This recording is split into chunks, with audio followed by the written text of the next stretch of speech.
Modder aan my stewels, koud tot in my been, ver van my huis af, hier heeltemal alleen. Novembernacht, 78 op die grens. Die lug het gedreun toe die sirenes huil. En die oorlog kom nader, soos 'n donker kuil. Ek lê in die sloot met my geweer langs my, probeer om die vrees diep binne weg te kry.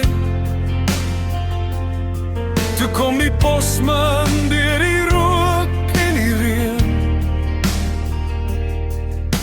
en roep my naam daar deur die geween.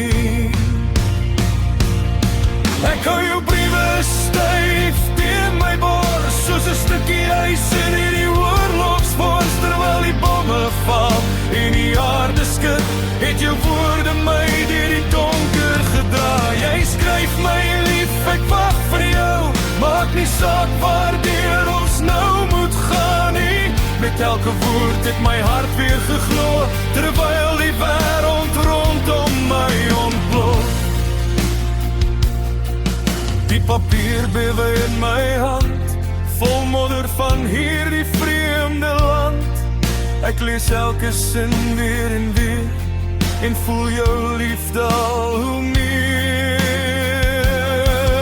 Jy skryf van die maan oor die plaas, en hoe jy my mis by rose daar langs die draad. Vir 'n oomblik lank, deur rook en vuur, was ek weer by jou. Ek hou jou briewe styf teen my bors, soos 'n stukkie ys in hierdie oorlogsvors, terwyl die bomme val en die aarde skud, het jou woorde my deur die donker gedra. Jy skryf my lief, ek wag vir jou, maak nie saak waardeur ons nou moet gaan nie. Met elke woord het my hart weer geglo, terwyl die wêreld rondom my ontplof. Die granate val, die nag word koud, maar jou woorde is meer werd as goud. In 'n sloot vol vrees en gebroke drome, was jy sterker as die kanone. Ek hou jou briewe teen my hart, die oorlog kan ons nooit uit mekaar hou nie. Terwyl die bomme val en die donker groei, hou ek steeds vas aan jou.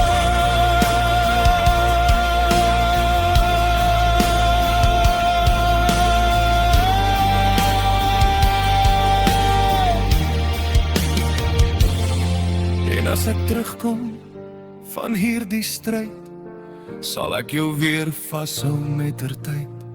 Tot daardie dag draai jou woorde my deur. My eerste stukkie huis was jy.